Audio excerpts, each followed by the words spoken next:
Are you yearning to wake up each morning and ignite a new meaning and purpose in life and beyond? Welcome, everyone. I'm Michael McGinnis, an award-winning author, speaker, and educator on human potential, and your host on You Can Do It, Inspiring Growth, Igniting Potential. Life presents us with challenges that serve as catalysts for growth. The pivotal question is, how do we respond to these challenges? Or better yet, opportunities. Do we adopt a victim mindset or rise to become victors? Our goal here is to guide and inspire you to master the most amazing journey you have, your life. You Can Do It starts now. Hey, good morning, Michael McGinnis here. Today, a message of hope, irrefutable evidence of hope. Think about it. Today, we're confronting so many challenges. It's easy to get despondent, apathetic, angry, and that feeling of doom and gloom, right? But I want you to consider this. Humanity, Homo sapiens, have been on Earth 300,000 years. And are we here today? Yes.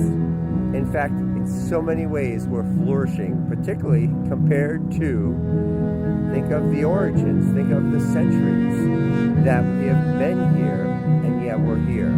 Every generation through that period of time felt that this was the end of times in their part. I can remember my grandparents today who lived through World War II, and just that whole feelings and sentiments that this was it. Nuclear weapons, this is the end. You know, and then every generation having that same sense and feeling. But yet, here we are. Think of other things. For example, World War I, World War II, very traumatic, hugely devastating wars, global wars, right? Between World War I and World War II was 25 years. We have been 80 years since World War II with no sign of a World War III. Yeah, there's wars and there's strife around, but yet it seems to be that we're advancing. We're continuing to evolve. That's what pain and suffering does. Pain and suffering is the motivation. We conquer it. Today, I looked up and I researched what's happening with respect to climate change. I was amazed at the new developments in technology and things that have been developed to many ways to help alleviate and even repair some of the damage done due to climate change. That's awesome. That's amazing. These are the things that provide hope. We're living longer today. Do you know that in the 1900s, we lived 30 years old? That was the life expectancy today, or at that time. Today, what is it? It's well over 70 years with so many centenarians, I believe they're called, people who live to be 100, living today. That's unbelievable. In fact, since 1990, the number of people 100 and older have doubled. It's awesome. It's incredible. So, step back from things.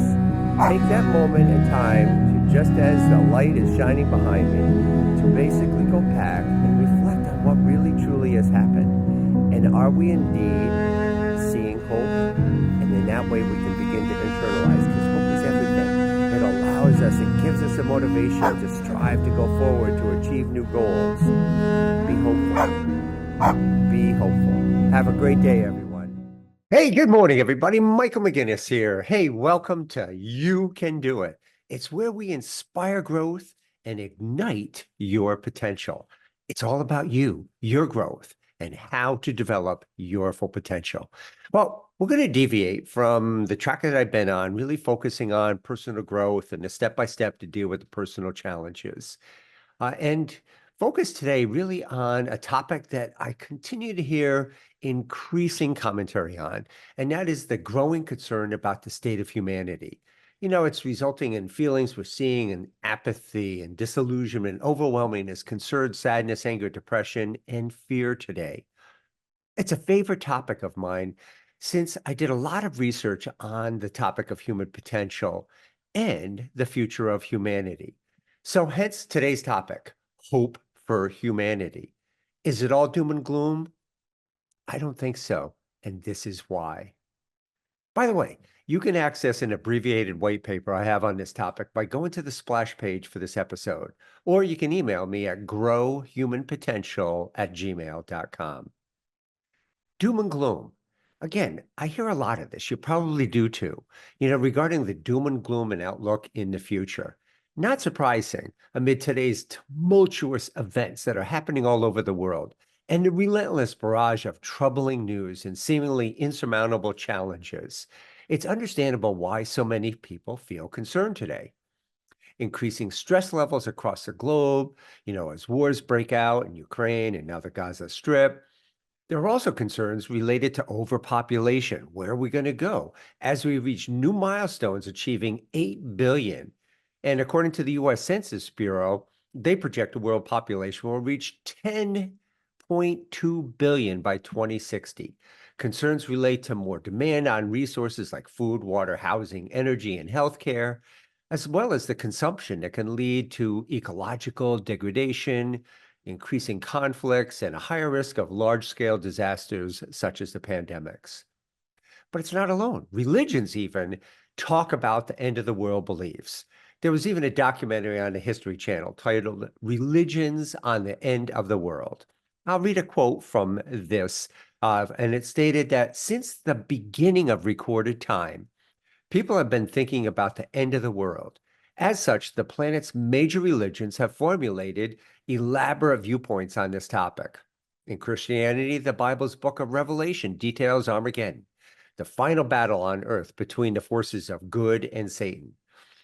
Hinduism offers a version in which Vishnu returns to battle evil as a figure on a white horse. The doomsday beliefs of some ancient religions can still be felt in modern society, as was the case with the conclusion of the Mayan calendar recently, right? Remember that the world would end in 2012. So what happened to all of these end of the world predictions? Well, Britannica, featured an article, quite interesting. In fact, the title of it, 10 Failed Doomsday Predictions, which began with religious leaders, scientists, and even a hen, or so it seemed, has been making predictions for the end of the world almost as long as the world has been around, right? This is no short-term thing. This has been going on since the beginning of civilization. They predicted the destruction of the world through floods, fires, and comets. Luckily for us, none of it has come to pass, they said. But is it luck? I don't think so. My life has included a lot of research on human potential. As I researched the history of humanity, I came to a very different conclusion. Thinking negative is just part of the human condition, right? This, combined with our desire for drama, promotes mere conversation regarding the negative aspects of life than it does the positive, right? Want proof of this? Just watch the news. Listen to the breaking news, breaking events, and how much of the newscast is devoted towards negative issues, concerns, fears. Want more? Listen to the politicians. And in particular, here we are again during a political election coming up. Everything is bad, doom and gloom, and it's done, and we've got to change. Or sit and listen to the conversations around the water cooler, right? The proverbial saying, or really at your lunch tables, right? Drama, concerns, effect. Did you hear? As I researched this topic, I discovered more evidence that it is not a matter of doom and gloom. It is actually a story of simply human evolution. Irrefutable evidence? I believe so, and here's why. Consider this profound realization.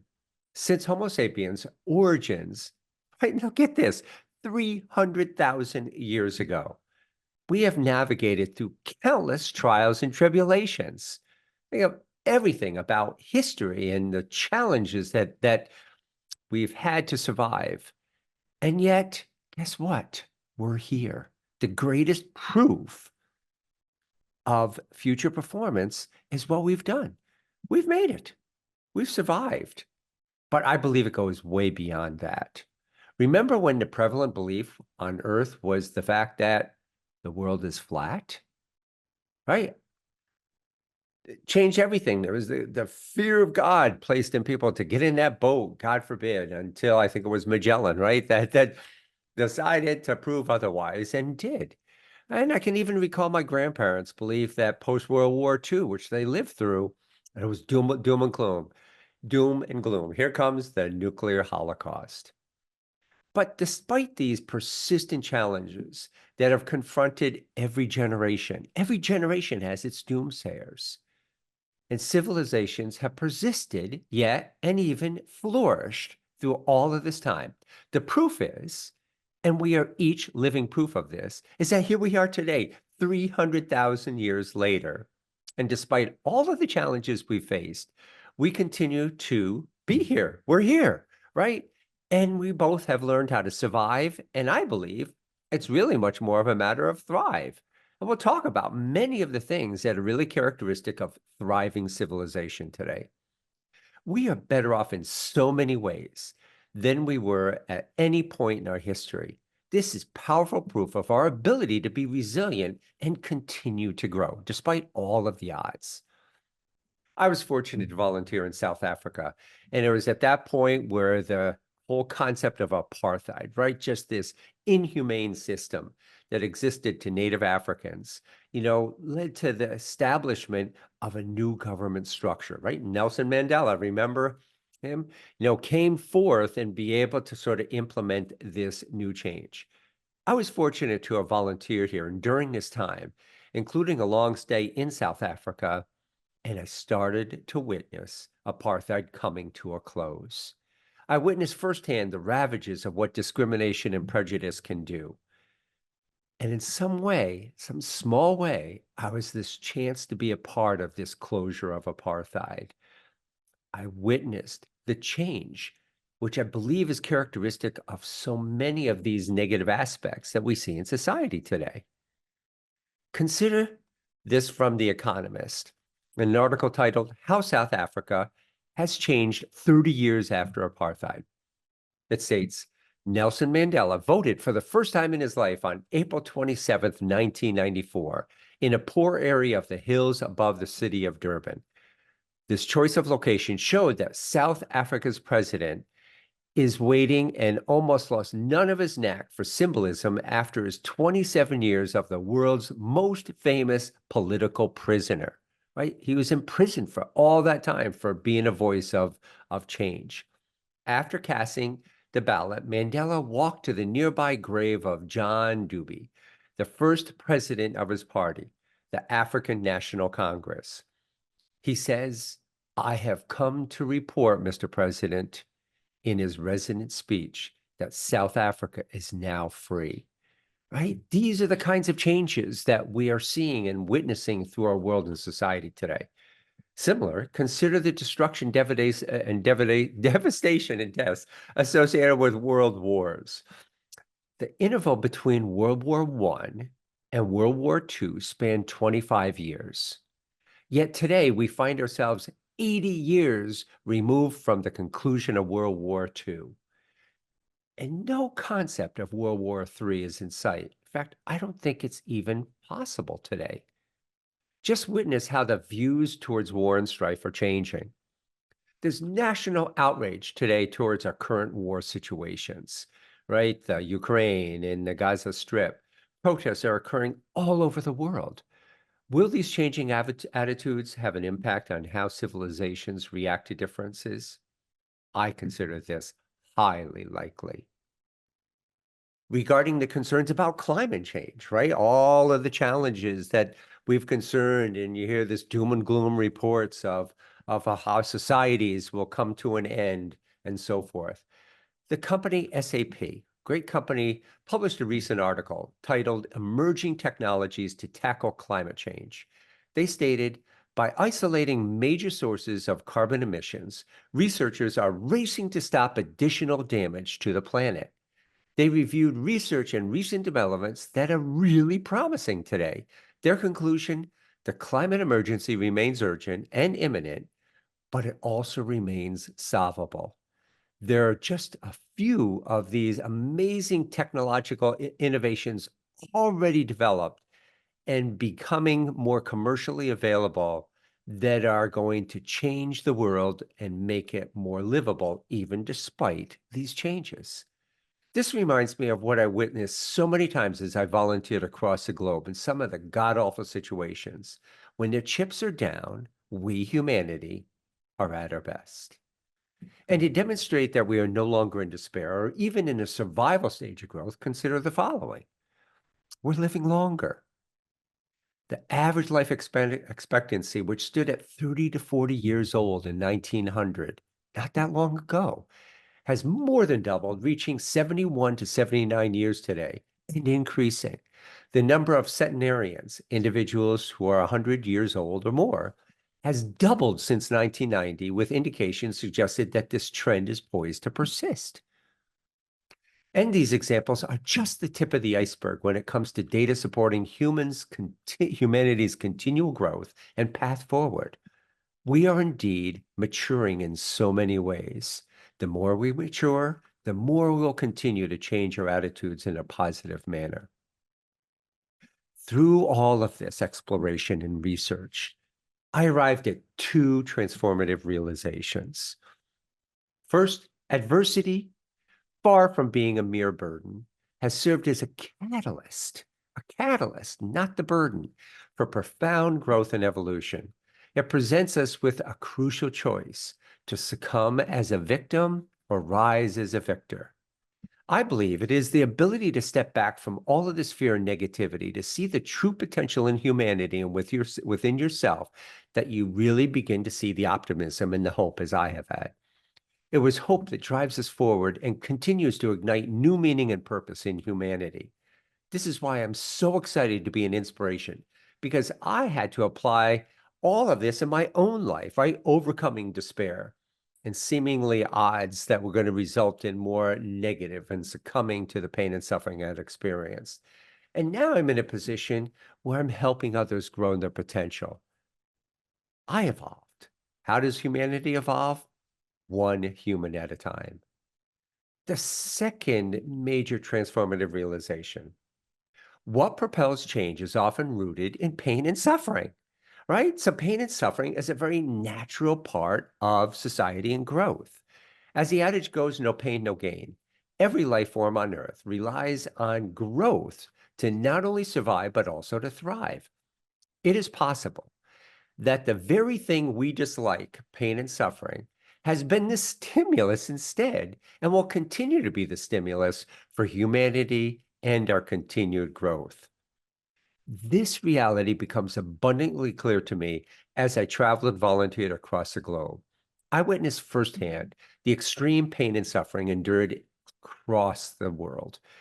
Through the experience was often harrowing and left me feeling helpless as I experienced firsthand the nature of these challenges. I then stepped back and began to see life through a more enlightened lens. It highlighted the potential for transformation, as was the case for me as I evolved from the despair. It goes beyond hope, but it goes beyond, way beyond hope. We're talking personal transformation here, along with the transformation of humanity. It is a time when we recognize the severity of the challenges, yet for those seeking to grow spiritually, we see these opportunities along with the need for hope to conquer despair, personal growth to conquer negativity, and purpose to take an active part in this change. Think of it. We are entering the age of enlightenment. I see this in so many ways, but it's not just me. Science, religion, philosophy, and spirituality are all beginning to converge on new beliefs such as consciousness, which are propelling us forward. We are deliberately learning how to shift and broaden our perspective, widen our gaze through a more enlightened focus to see the most amazing opportunity that lies ahead for humanity and ourselves. Humanity is well on our way towards enlightenment, which is supported by the following. You'll see an image that I will be referring to as done by Malcolm Gladwell. And let's talk about that a little bit, because It is a tool that I used throughout my career to promote change within organizations, and it's as true today as we're talking about the evolution of humanity. The evidence of spiritual growth today suggests that millions of people are on the path of enlightenment. Just look at the numbers of those having near-death experiences, those pursuing spiritual growth, the convergence of science, religion, philosophy, and spirituality, and more. Malcolm Gladwell discusses in his book, The Tipping Point, when change will permanently take place. The research shows that when 5% of any target population, like a work group within a company, or company in terms of its employees, or humanity in terms of the near 8 billion of us here, that change will permanently take place. It shows that when 5% of this target population embraces the change is classified as embedded. Right? This is a turning point because it's now a part of the culture, or in our case, humanity. It's a turning point since the continued growth in adoption shifts from a very slower, more geometric pace to a much more exponential shift in adoption. And then, as this increase takes place, not long do we reach 20% of the target population. And guess what he terms this? The change is now unstoppable. We use this model in our company whenever we wanted to create a change. And it actually was involved a major shift in our culture towards continuous improvement. As we tracked the implementation and adoption of this, it was amazing how it followed the exact model of Malcolm Gladwell. So let us consider this with respect to humanity's shift towards enlightenment. As we near 8 billion individuals, achieving 5%, remember that's what would create the embedded aspect of change, would equal 400 million people. I would surmise that we are at the embedded point now and beginning to witness the acceleration, and shortly will achieve the unstoppable stage in adoption in the near future. I'm not alone in saying this. Again, that's why I love research, right? What are others saying as well? Ryan Molketin, if I'm pronouncing it right, conducted his own study in 2022 titled, How Many People Are Spiritually Aware? He identified spiritual awakening as talking about specific events that cause profound shifts in consciousness that are spiritual in nature. Literature also refers to these as spiritually transformative experiences, or STEs. A Gallup poll found that these STEs, spiritually transformative experiences, affect around 41% of the population. Ryan believed, this is a pretty big number, right? Let's do my own research. He said, and he did. It resulted in a number of 8.2%, surpassing the 5%. Scientific American, in an article, Lifting the Veil on Near-Death Experiences, published in 2024, right, just around the corner. Near-death experiences have been reported across time and cultures. It's well worth studying. You can go Google on YouTube and just look up near-death experiences. I was really fortunate. I'll do a topic on this at some point because I was really fortunately had the opportunity to be very close when an individual had such an experience. An astounding, as they stated, 5 to 10% of the general population is estimated to have memories of an NDE, a near-death experience, including somewhere between 10 and 23% of cardiac arrest survivors. Again, evidence supporting this. It's not just hearsay. Now is the time to ignite and jump on board. It's not going to be easy, but will be easier since challenging work has already been done, right? What an amazing opportunity to discover your potential and to be a part of this shift. We are at an amazing point in time, a genesis for humanity to ignite and evolve to higher levels of self-esteem, self-awareness, understanding, collaboration, resilience, and ultimately consciousness. The worlds of science, religion, philosophy, and spirituality are all, as I mentioned, beginning to converge and sing from the same hymnal. This collective growth, combined with our innate capacity for creation, will propel us forward, enabling us to surmount challenges that forge path towards coexistence marked by elevated levels of peace, love, and joy, accessible to all. Ladies and gentlemen, thank you for listening and hopefully being influenced to some degree by the consideration that there's really true hope. And to consider this as we move into our tendency, as I mentioned, as does humanity, to think negative and to go to these doom and gloom scenarios. And again, we've had them for every generation during our 300,000-year existence, and here we are.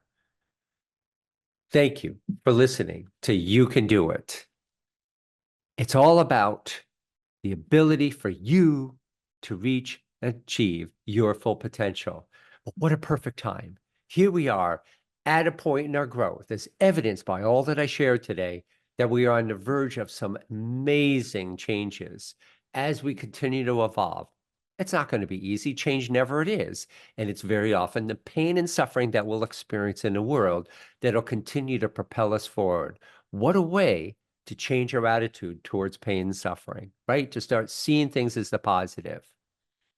Continue with us going forward as I integrate some of these sidebar episodes to really talk about some of the key challenges today with respect to humanity and you achieving your full potential. Stay tuned. Look forward for you to join us in the future. Have a great day, everyone.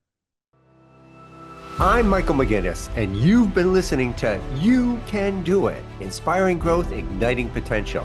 Tune in every second and fourth Friday at 9:30 a.m. Pacific Time on Transformation Talk Radio. As a recognized educator, author, and speaker on human potential, let's learn together how to make the most out of this life and to put a ding in your universe. This is the incredible journey of personal and spiritual growth, self-discovery, and enlightenment. For more information, visit growhumanpotential.com.